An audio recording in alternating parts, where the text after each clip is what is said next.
Well, guys, we survived the trip. Kind of. Got a little radiator leak again. We'll talk about that in a minute. And there's also a little bit of footage that is, from my perspective on the trip, that I was late getting to them because I forgot about it.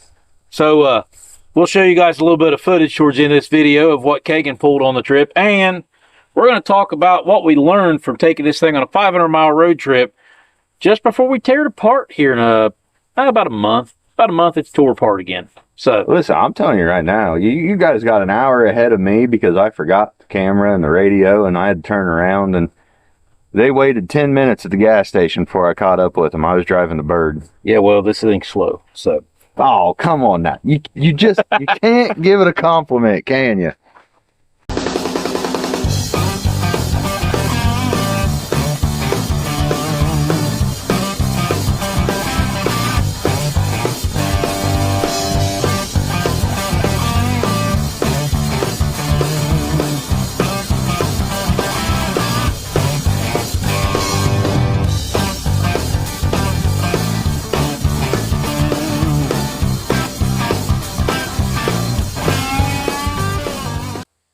So, first off, I would like to say, check out this shirt. Got this from the guys up there. We met Ryan and them. If you've not seen that video, you need to go back and watch it. We've seen like 30 vintage international trucks that they have in their collection up there that Ryan's the curator of. So, yeah, that video aired last week before this one debuted, so go back and check that one out. Anyhow, this truck... Before we talk about the road trip, you need to know what's been done to it. So I'm going to tell you that currently it's got the original 304 in it. It's got the original 4-speed in it. It does have a radiator leak that I was able to fix with a Permatex or JB Weld. I can't remember what brand name it was, but you mush it up together and you patch the radiator with it. And everybody's like, oh, that's not going to make it on the road trip. What absolutely did. It actually just let go yesterday. So I got a parade I'm going to put this truck in next weekend. I'm going to do the same thing again. I'm going to patch it up and see if it'll last through the parade. And then after that radiator's not really of my concern anymore. I got other big plans. However, okay, so the front end mechanically is original with the exceptions of I got rid of the bias ply tires, went to a radial tire. So those are just a hubless 22.5 wheel. I redone the brakes on it. We took half a pack of leaf springs out of the front end, and that's it. I did put a new set of seats. That video's out. Those are out of Silverado. I did put full air ride on the rear. It's sitting on aluminum Alcoas, and it's a GM 1-ton axle with a suspension that I built, and it's got 4 2600 series Dominator airlift bags. And it's got all Vixen tanks, compressors, the control module, and the horn, and all that is Vixen air. So now let's going to talk about what I learned from building this truck and road tripping it 500 miles to Fort Wayne, Indiana and back. So what I have learned is a couple things. One, if you're going to build a truck like this and you're going to take it to roughly about where I took it and not go any further, I'm going to highly recommend you find a 5-speed.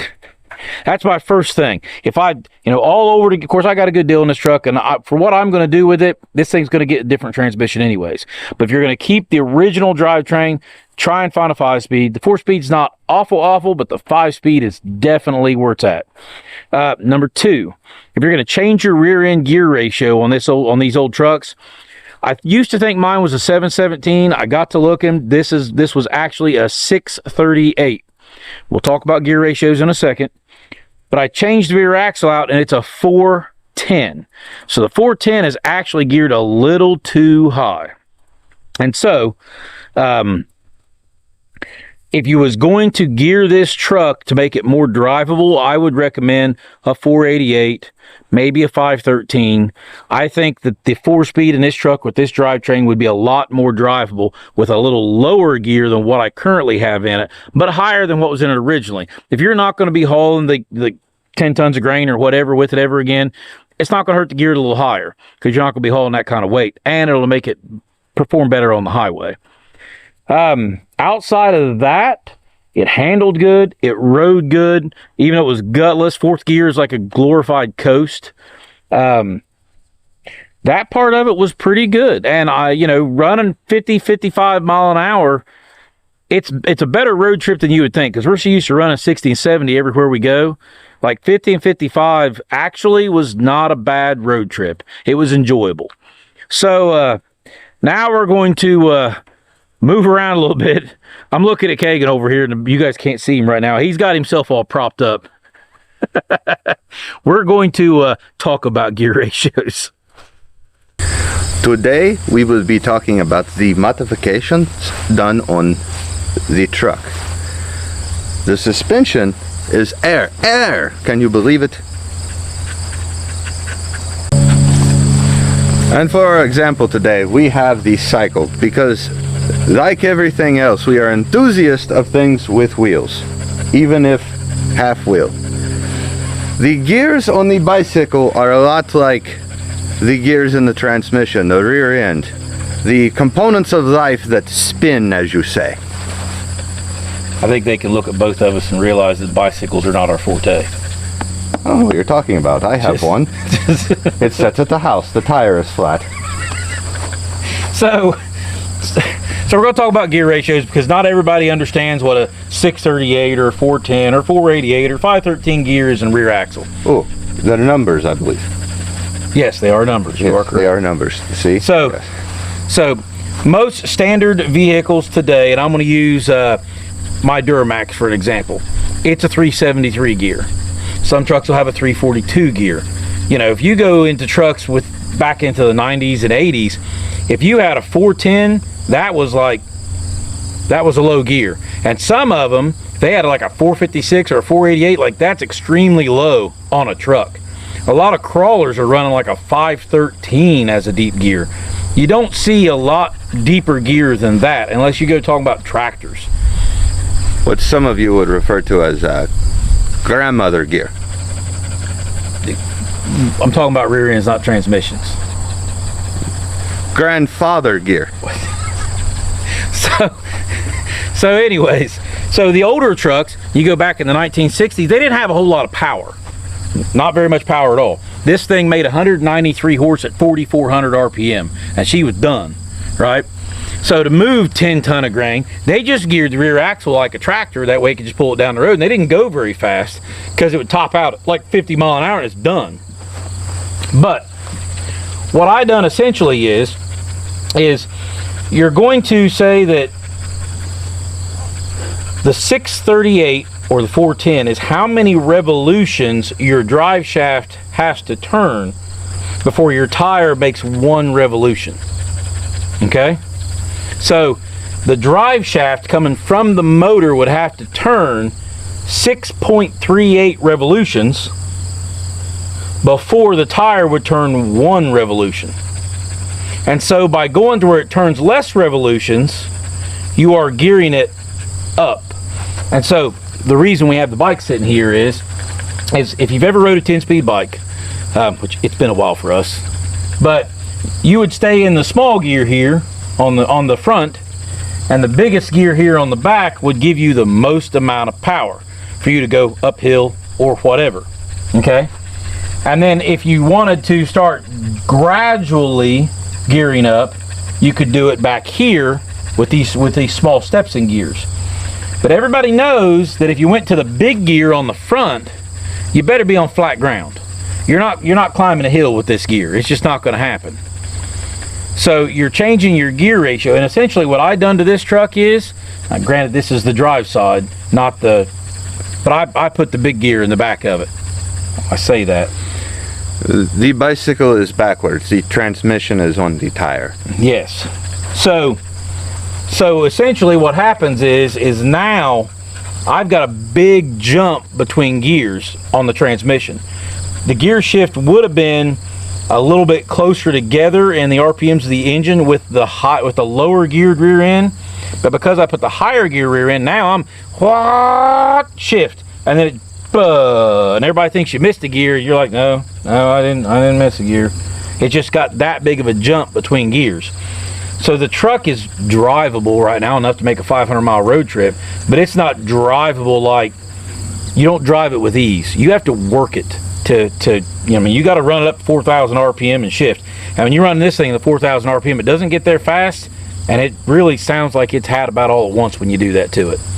So that's the whole gear ratio thing. If you guys want like an in-depth whiteboard explanation with more examples, if you want to see some math behind it, then comment below in this video, and I will really try and straighten it all out in a very understandable way. But most people that understand it, they know what I'm talking about, and most people that don't understand it kind of don't care. So I'm trying to bridge that gap a little bit. But if you want more in depth, we can do that. Oh, we will gladly go more in depth. We'll even make him put the costume back on. I like the costume. It is a little warm out here, though. It is a little warm out here. So if you want any more information about what I've done to this truck, as far as what you think it might be, questions about the road trip, or what you're thinking about doing to your truck, I would gladly give you my opinion. It is my opinion. It might not be accurate according to some people, but it's my opinion. But I'll share it with you, and I'll tell you what I think. And then I guess right now what we're going to do is we're going to jump over and show some of the road footage that Kagan shot from the trip that he got to me late. There was no road. There was no road? Just the event. Just the event? It kept falling off the dash. Oh. Okay. So we're going to cut over to some of Kagan's footage here and show you guys what he got from that trip. And I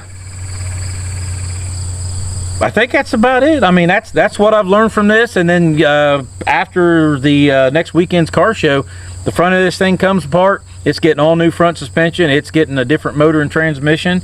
And we'll keep the bed for now, because I'm going to do the front end first. And then after I get the front end put back together, this bed's getting changed out. This bed was only temporary. I'm going to be building a ramp bed for it. This will probably be another year-long project, because it's a lot of work. Unless you guys, everybody that sees this right now, subscribe. Give me a thumbs up. Like and subscribe. Do all that good stuff. Yeah. Because maybe one of these days I'll make enough money I can quit my real job, and then I can just have all kinds of time to do this. And maybe we can afford more than one costume. Is that, you save your receipt for that, right? We can tax deductible. I can print it. Guys, we'll see you on the next one. Guess what, guys? It's about lunchtime. You know what I'm thinking? Bratwurst. Did we have the props in? Hold on! Don't do it yet. I lost my mustache.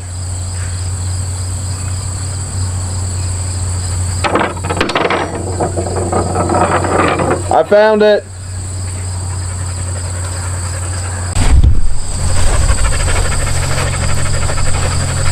Today we are going to talk about DAS gears and how they spin and how that affects your performance on the road. As everyone knows, your car's performance is key. It's rough, guys. It really is. So we're here at Riding Rod. Honestly, pretty good get together. Saw a lot of pretty interesting bikes, and their registration's just about done, so that means they're going to do their judging here in a minute. So they're going to walk around and show you guys what all the bikes will have. It's kind of all the newer stuff. Not exactly what the show's about. So we'll walk up and take a look. So if you walk up there and all, I got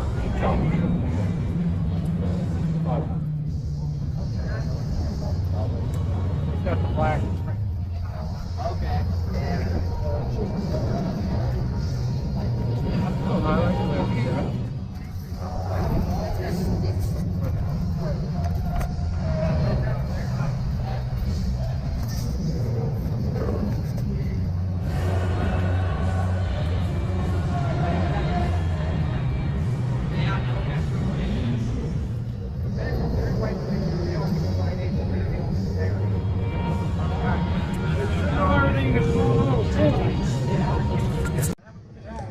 Alright.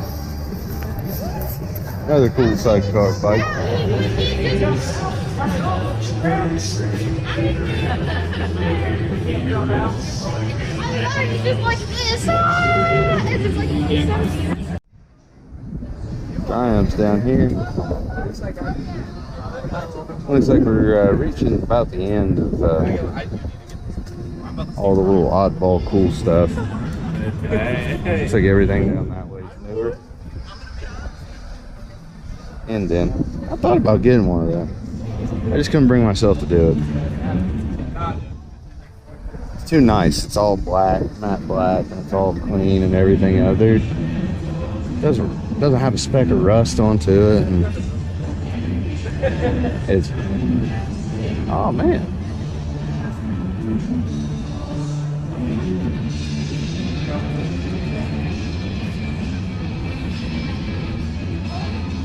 Oh, this is nice. I like this.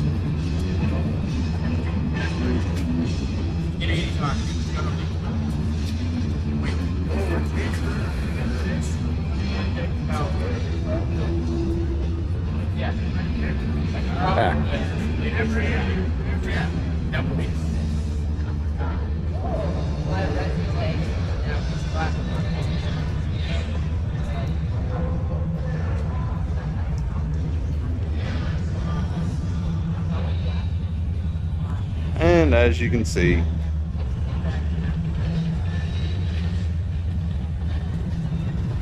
I'm not a Harley hater. It's just, they're all, yeah.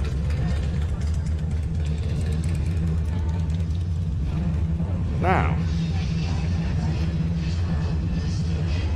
that is beautiful.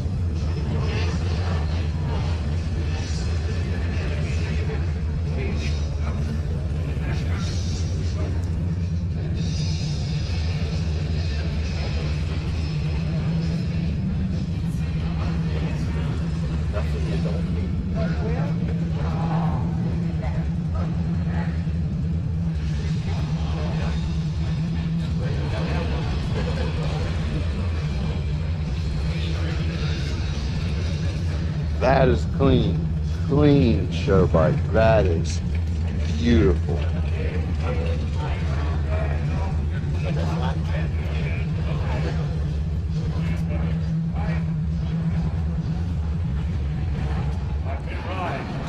And a big wheel.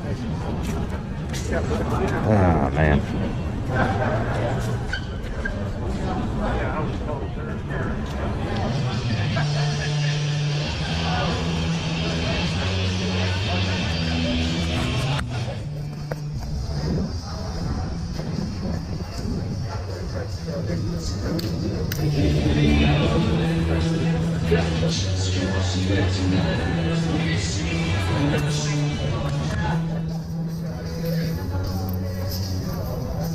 Oh, that's about it. That's Rotten Ride 2025. We've been up and down through here. Ben and the rest of them, they're still walking around. So I'm probably going to go back, grab something else to eat, and maybe some ice cream. Everyone else had ice cream. I did. I think it seems like a good idea. But just figure out so you guys are around, gonna have fun. I am. And gonna get back in there and get food. See you guys.